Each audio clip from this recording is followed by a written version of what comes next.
Scientific Chicago is made possible in part by the Motorola Foundation.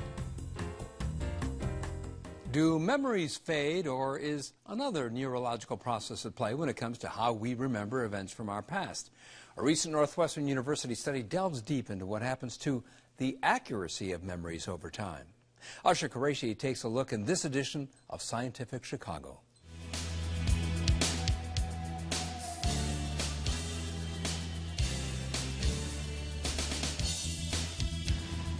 You've probably heard the saying, memories are forever. But a new study by researchers at Northwestern University's Feinberg School of Medicine say, while those memories may be forever, they're probably warped. Donna Bridge is the lead author of a study recently published in the Journal of Neuroscience that for the first time documents how memories are distorted over time. So when you think back to an old experience that you had, let's say your first day of school, so now when you think back to it, how do you know you're really, remembering experiencing your first day of school? How do you know you're not remembering your first day of school?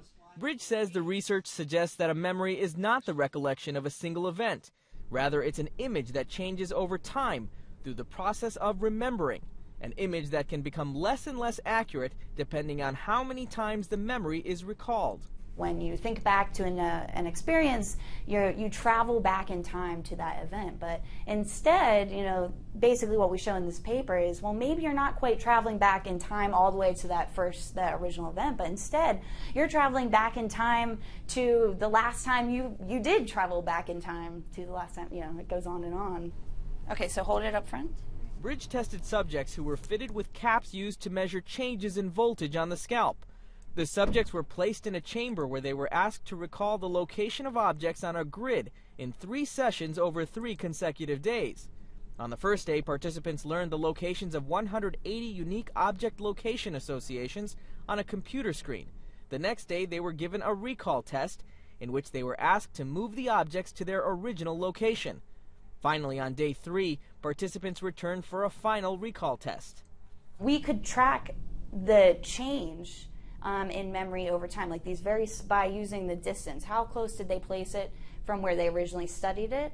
And then at the first test, we could see that. The second test, we could see how far did they place it from where they originally studied it, and how far did they place it from where they placed it at the last test. And then on the third day, we could do the same. Look how far they placed it from where they recalled it before, or how far did they place it where they originally studied it. The results showed on day 3 that subjects tended to place the object closer to the incorrect location they recalled during day 2, rather than the correct location from day 1. Bridge likened the findings to the telephone game, whereas information becomes less and less accurate the more it is relayed from person to person. Ken Paller is a professor of psychology and director of the Cognitive Neuroscience program at Northwestern.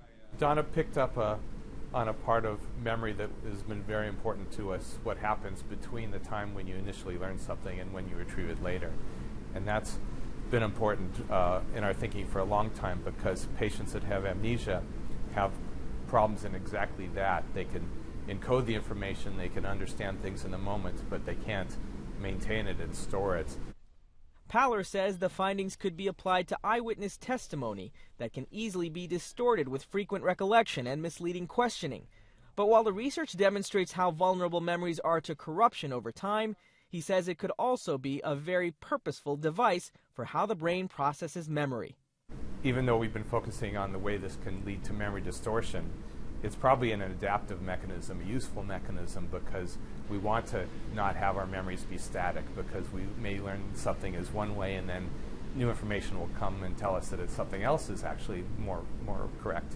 And so we have to be able to change, and this mechanism allows memories to be updated and new information to be added in to really serve us better in the future. So the next time you're absolutely positive you remember something exactly as it occurred, think again. For Chicago Tonight, I'm Usher Qureshi. And for more on the memory distortion study, visit our website. There you'll find a link to the entire study published in the Journal of Neuroscience. And after the break, Chris Kreidel is here with a look at Chicago business. Supporting science and discovery in Chicago, the Elizabeth Morris Genius Charitable Trust is the lead underwriter of Scientific Chicago.